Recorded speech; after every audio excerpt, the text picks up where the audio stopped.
Welcome to Often Pacing on Tab Radio Racing and Sport. Tim Walker will be joined by Matt Young and Oliver Cownie as they delve into the form for today's Pinjarra harness meeting, as well as an early look at tomorrow's meeting at Gloucester Park. We are Often Pacing. And it is great to have your company at the slightly earlier time this morning on Often Pacing off the back of another terrific weekend of harness racing, headlined obviously by the Diamond Classic on Friday night, which was taken out by Ruby Lavera, Justin Prentice and Kyle Harper to the fore. So while he's over on the East Coast overseeing never-endings preparation for the Eureka, he's able to strike another $100,000 race win is Justin Prentice over here in the West. We're going to dive into that and much, much more over the next 25 minutes or so. We've got Glen Moore and Ollie Cownie standing by, and I'm also going to catch up with Michael Brennan and get the very latest on his team for today at Pinjarra, and also he's got a runner heading towards the Pearl on Friday night and the marathon as well, which there's always a lot of interest in what we see out of that 3,300 metre event. All right, in the meantime, let's welcome in our experts, and Ollie Cownie's back with us on the line. Hello to you, Ollie. Hey, Tim. Hey, Glenn. And Glen Moore is with us as well, filling in for the big shoes of Matt Young today. Hello to you once again, Glen.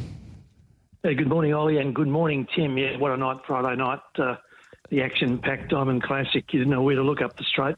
You certainly didn't. The big guns were there, but Ruby Lavera spoiled the party. She certainly did, Glen. And let's start with that race then. So you touched on the performance of Ruby Lavera. A word on the performance of her firstly before a couple of those in behind who produced some very, very credible performances as well. Very meritorious, really. She did get a little bit of luck, as Kyle Harper alluded to there, but you have to be able to have the ability to take advantage of what happened, with particularly with Copperhead Lady early when it galloped, and it created an opportunity for Kyle to grab that three-back spot, which looked a little difficult on paper to see that happening. Once he got in there, it travelled well all the way, and there's a lot of moves in the run, wasn't there? Copperhead Lady, along with Queen of All going forward early. A little bit of action there. Chris Vogt popping before Copperhead Lady when she went to get the breeze. And all that action played into the hands of Kyle Harper and Ruby Lavera. Certainly did. Ollie, what was your take on the performance of the winner? It was fantastic, wasn't it?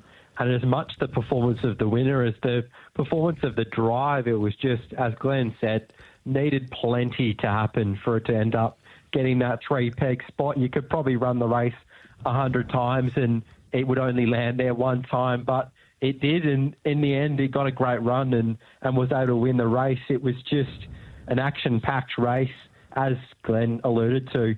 Copperhead Lady breaking at the start sort of really did open things up, and she was a fantastic effort into third, had every right to sort of finish midfield and be an okay run, but she was exceptional. Better get on pit, probably had a chance there out in front, and was just not quite good enough in the end. And I thought there were a couple of runs in behind. I really did think that Bull Shark Betty was looming and was going to finish it off strongly, but she was good, but just couldn't quite reel them in. Glenn, is it your opinion that perhaps out of this race, the standout of the 2-year-old fillies at the moment is Copperhead Lady, or do you have a differing view? Oh, no, I'd agree with that view completely. What she did the other night, Frank Turris being a horse with tremendous upside. We've already seen it, how lethal she was in the heats. When she was pretty authoritative, I know you were pretty confident, and the camp was pretty confident that she would win Friday night, given a reasonable run, but she just didn't get the luck. But to see her overcome that and run the race she did, Frank Turris a little bit in front of the others at this point, but it still does come down to barrier draws. But I see a lot of upside, yes, in Copperhead Lady, Tim. All right. And what about for you, Ollie? You touched on a few of the beaten brigade there. Is that the way that you see it as well?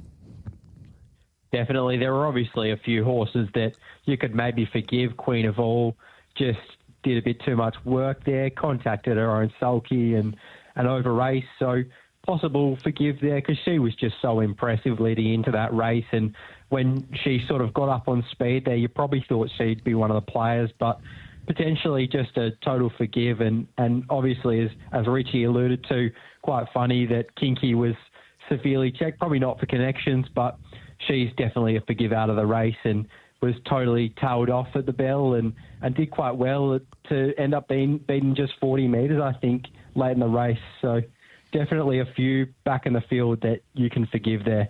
All right, let's have a look at the balance of Friday night's meeting. Ollie, we'll start with you. Some horses to follow out of Friday's meeting at Gloucester Park. The first horse to follow comes out of the first race on the card, Amazing American. Quite topical after the Americans took out the medal tally in the Olympics. First up from a spell, really zipped off the gate there to lead quite easily. Last time in, first up, was beaten 70 metres after zipping off the gate as well, and clearly just wasn't quite right. So to see him zip off the gate here and battle on really well into third, I think bodes well for the campaign this time in, and it looks a horse that can take out a race of this nature in the very near future. The next horse I had to follow was out of the third race, and I thought he was really, really impressive here. Chivalry got off the gate nicely to get up outside the leader there, and they only went a moderate lead time and a moderate first quarter, which probably did help, but it was a pretty slick last 1200, and it took the entire home straight for the quite smart Bet the House to reel him in, despite having the cold sit there on his back. With that gate speed and a bit of toughness there, I really do think that Chivalry can find a race soon where he's able to take it out. And then I had another one from Narrogin on Saturday, Magic Bay. I thought he was just exceptional there. He was the best run of the whole night, I thought. He was right out the back in the early stages, and coming to the corner at the end, he was still right out the back and just looked hopeless from there, but powered into it late and was a real eye-catching effort. So Magic Bay is one that, with potentially a better barrier draw, can definitely be a player in a race soon. Okay, so Amazing American, Chivalry and Magic Bay from Narrogin. Glenn, did you have a few out of Friday night that caught your eye? Yeah, a couple of those I'd agree with, definitely with Ollie on. The one that really stuck out for me was one that Ollie's already mentioned in Chivalry, sitting outside crowd control, which controlled that race, but still able to come home in 27-6, 28-1. Get the House, obviously, sitting on it. Really, really good job. It's ready to win. Just needs that touch of luck. One that's probably we didn't mention in the Diamond Classic, that amongst a few there that Ollie mentioned too, that have got upside, is Ruia. It is a horse with a lot of depth about it. If you watch closely on Friday night, it's really found the line really strongly. It lacks the ring craft at this stage, but as far as upside goes, I think it's going to make a horse, and it's definitely a horse worth following. It got to the line really, really strongly. You'd probably expect it to find the line, but I really like the way it's been finding the line lately, and I think it's one to follow. From Bunbury, Blazing Reactor, the first upper for Melsops, it went really good. It won authoritatively. Pretty good sectionals, I think, from the Bob Melsop team. Blazing Reactor is definitely one to follow. We had the previous week, Cloud9, Sugar Apple. I wouldn't jump off Sugar Apple or Cloud9, particularly at the draws Friday night and the way the races were run.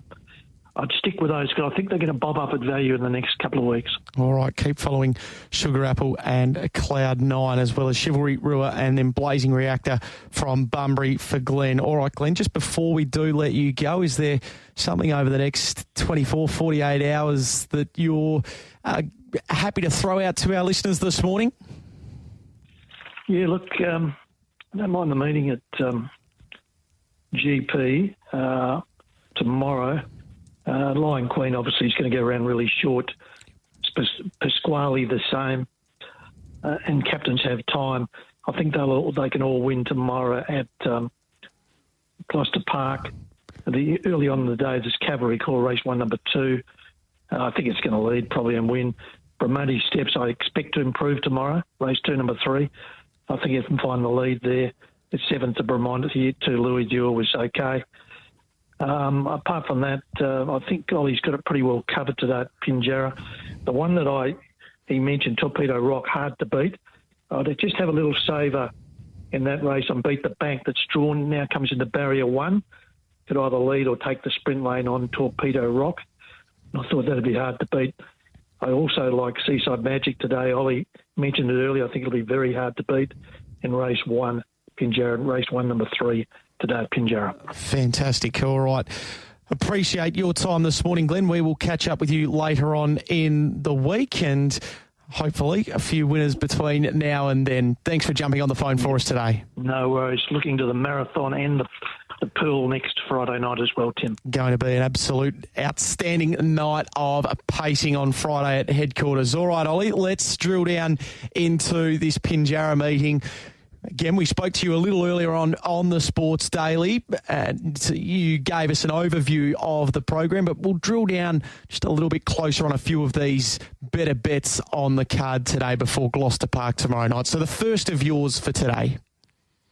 The first, we'll kick things off with the best bets in race 3. Vinny Star has been super impressive his last few. I think he's always a horse that's shown a little bit of ability, but he's just starting to put it together. Zipped off the gate 2 back and slotted in behind He's Sam and was battling right to the line there behind that horse who's since gone on to win again. So that looks quite good form. And then last start was able to zip around and retake the lead and was able to hold off Pasquale, who, as Glenn mentioned, is likely to go around a very short price favourite tomorrow. So Vinny Star can lead there and lead for a long way, and the main danger might potentially be I'm Lightning Banner, who's going to get the cold sit on his back, but I'm just hoping that Vinny Star over a mile is able to control it and just zip away in the home straight. Race 3, number 1 in Vinny Star. All right, the second of your specials for today? The second of them, as I mentioned earlier, Torpedo Rock, really keen on his chances. He, at times, can show very good gate speed, so he draws a low gate here, and if he's able to zip off the gate and get onto the front, I just think he'll prove awfully hard to beat. As I said, contested a heat of the Higgins, and in that race, he was keeping up most of the way, and he did look a horse that could figure in the placings there in that race, but just got tired really late in the race. The race was taken out by Soradair, who then went on to take out the final. So that looks really good form there to not be beaten too far, finishing midfield. I think Torpedo Rock over the Lightning Lap is likely to be a very hard horse to catch. All right, Torpedo Rock, race 6, number 4. Just waiting on these markets. They won't be too far away from joining us on Tab Touch. And the last of your specials today? It comes up in the last race today, so we'll have to wait. But I'm hoping He's Special is exactly that. He ran second on debut last start, and Aldo Cortopassy's had a little bit of success with these older horses. As I mentioned earlier, He's Sam has won a couple recently. So I'm hoping He's Special is able to do similar here from the inside gate, show a bit of gate speed over the mile, and if he can lead, then, I think it'll be awfully hard to catch in this race. Looks a race where the main danger potentially could be, I was thinking, Spinner of Yarns, but the likely favourite is Sea Fury, who's just an unknown here. So at a short quote, probably happy to take it on and just see how it goes. Drawn the back row over a mile. He's Special, just hoping he's able to get away with a bit and hopefully boot away for us in the home straight. All right, so that is race 8, number 1, He's Special, and we'll be chatting to Michael Brennan in a moment about Sea Fury, so stand by. You'll be able to get a little bit more information from Mouse in just a moment. Can we go to Gloucester Park tomorrow night and see if there is a couple of winners early doors that you can give to our listeners this morning, Ollie? Hopefully we can find a couple of winners. Glen's done a pretty good job of summing things up there, I think, and I've landed on a couple he's mentioned. Race 2, Bramante Steps, I think is probably likely to go around a pretty short price favourite back into this race where she may be able to find the front again, and on the front she's generally a very hard horse to catch. The last race she led and won was a much stronger race. I think there's another angle we can play in this race, and it's She's a Mare. Been really good since joining the Inwood camp. I think she's a horse that has quite a sharp turn of foot. She is likely to find a really soft trip here, and she doesn't seem to be able to sustain that turn of foot. I think she can feel a minor placing here. All right, so Bramante Steps, horse number 3, and She's a Mare to fill a minor placing. Have you got another one for us? We're going to go a similar type of bet set up here in race 3. As Glen mentioned, Lion Queen will go around a very short price favourite and trailed up nicely behind Blaze Away recently, and that looks really strong form for this race. Think a good place angle, though, in the race is Our First Impression. Showed gate speed last start and just had to do too much work to find the lead in the early stages, and then was able to give a decent kick, but did get a little bit tired late and finished in 4th there. But I think taking a sit straight away in this race looks a horse that could feel a minor placing it. Hopefully decent odds in that race. All right, so Lion Queen hard to beat. Our First Impression, the place, though, in race number 3. So that's race 3, number 1, Vinny's Star today. Race 6, number 4, Torpedo Rock. And race 8, number 1, He's Special tomorrow night. Clearly, Bramante Steps the 3. Hard to beat in race 2, but a place angle on the 1, She's a Mare. And in race 3, the 1, Our First Impression for Ollie. And Ollie, you'll be back on tomorrow morning to give us an even more comprehensive rundown of the Gloucester Park meeting on the Sports Daily. So we look forward to your company then. Thanks for your time today on Off and Pacing. Looking forward to it. Thanks very much, Tim. There is Ollie Cownie and Glen Moore with us on the program this morning. Going to take a very short break. We'll come back. Michael Brennan will be with us as Off and Pacing continues this Monday morning. You are listening to Off and Pacing on Tab Radio, Racing and Sport. Yeah, we've just slid up the batting order today with no greyhound gossip. So we're in the earlier time slot straight after 9 o'clock this morning. So if you are just tuning in and you missed any of the action, you can jump on our podcast very shortly, tabradio.com.au or Apple Podcasts, Spotify. We'll also have it posted on our social media channels. You'll be able to catch up with all of the best bets from Ollie Cownie and Glen Moore. And you'll also be able to hear from our next guest as well, Michael Brennan, who's going to give us a rundown on what his next couple of days looks like, and an eye towards Friday night as well. A very good morning to you, Mouse. Morning, Tim. How are you, mate? Going along very nicely. How about yourself? Can't complain. A little bit of rain around, but anyway, it's winter. Deal with it. It is, and hopefully there's a couple of nice results on the way down at Pinjarra, which is where we might start, if that is okay. And look at your trio there today. The first of them, Henry Maguire, going around in the first of these lightning laps. How is Henry Maguire going behind the scenes ahead of his return to racing today? Yeah, he seems to be a lot better this time, Tim. His form was actually, I was a little bit concerned about how we're going to get out of him, to be honest. But when I went back and had a look at his form, I think his last start he ran third to Great Boulder, so I was probably a little bit harsh on him.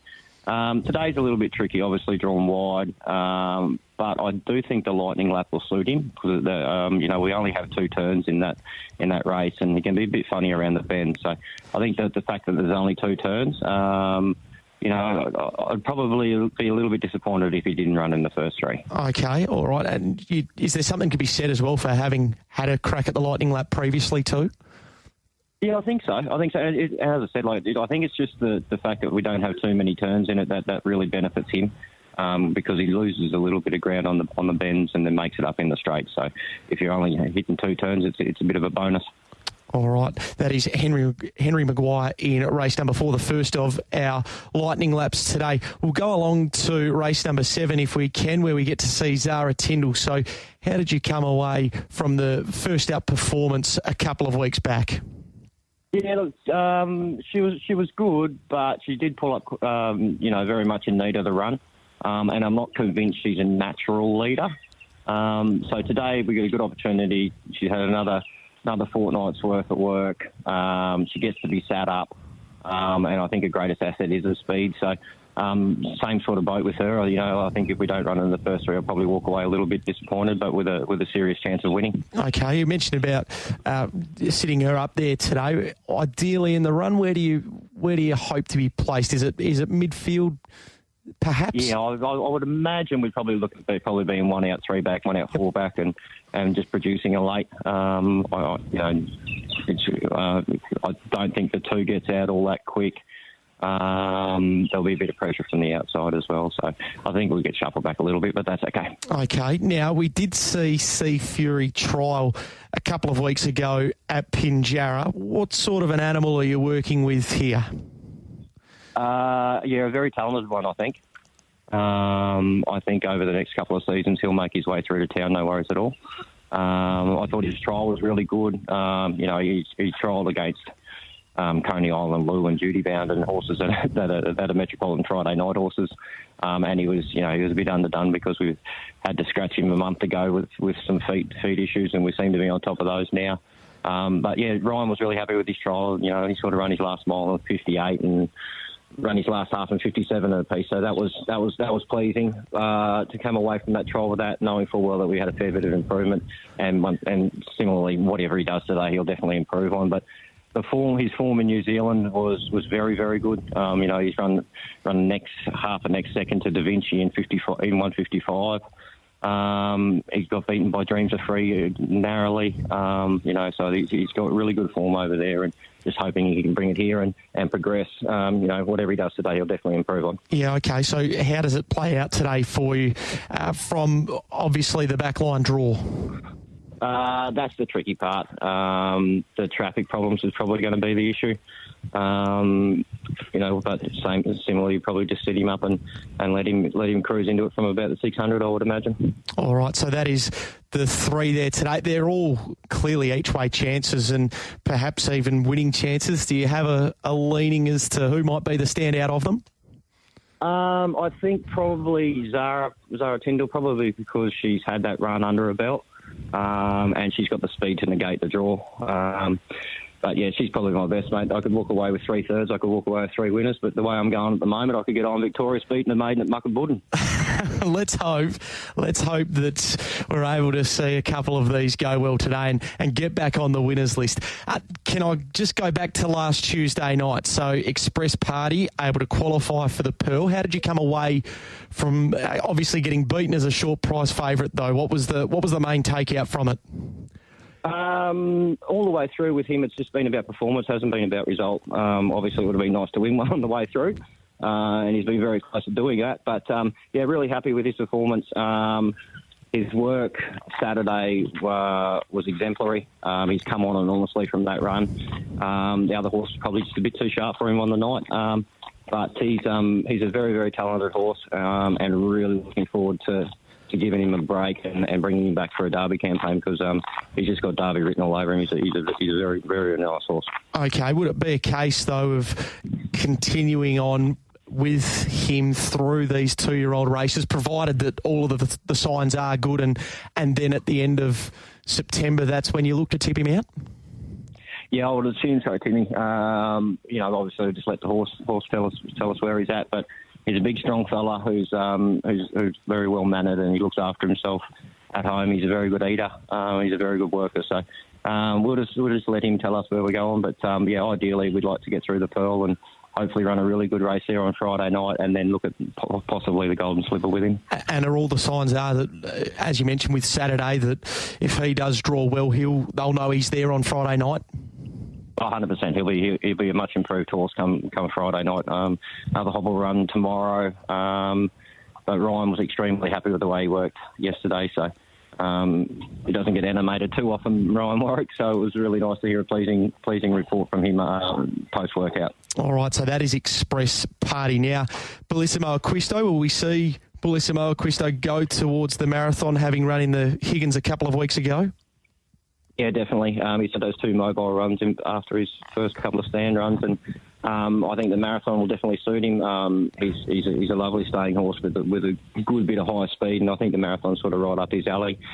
Just driven nice and quiet, the noms probably aren't out yet, but I'm assuming a horse like Rock Artist will be in the race, and he might be the perfect one for us to sit on over the 3,300 and be diving at it late. All right, hopefully that is the case. And yep, I'm still refreshing the inbox here, eagerly awaiting these nominations for Friday night with Express Party and Bellissimo Acquisto to fly the flag for you. We spoke to you a few weeks ago on the Sports Daily and got an update on Penny Tigers, so that now a few weeks further advanced. How's he ticking along? Going great. Owen Gilbright's just here and he's just done his teeth, so he's got a fresh new set of choppers going on, and he's probably 6 weeks away from being back at the races, but extremely happy. He looks magnificent. He did really well out at Kim Tucky's place, and he gets sport like mad out there, and he's come back looking great. He's got a real nice colour about him, real nice coat, and very happy with the way he's progressing, mate. That's for sure. Okay, all right. And in an ideal world, getting to the WA Pacing Cup in the middle part of November is the end game. How many starts before that? A couple under the belt? Tipping the I think it's, the Howard Porter and the Brennan. Yep. And possibly one run before that to get him primed for those two, and then into the Pacing Cup, and then all things going well, hopefully we can jump on a plane and go across for the Inners. All right. Well, that'd be something later on this year if we could see him get back there, and we know that he's already had the trip over to the East Coast. Thank you for your time this morning. We do appreciate it, and let's hope that there's some good results today and a barrier draw for Friday night's Pearl, where Express Party will be going around. Yeah, absolutely, Tim. Thanks very much for your time, mate. Imagine what you could be buying instead. For free and confidential support, visit gamblinghelpline.org.au.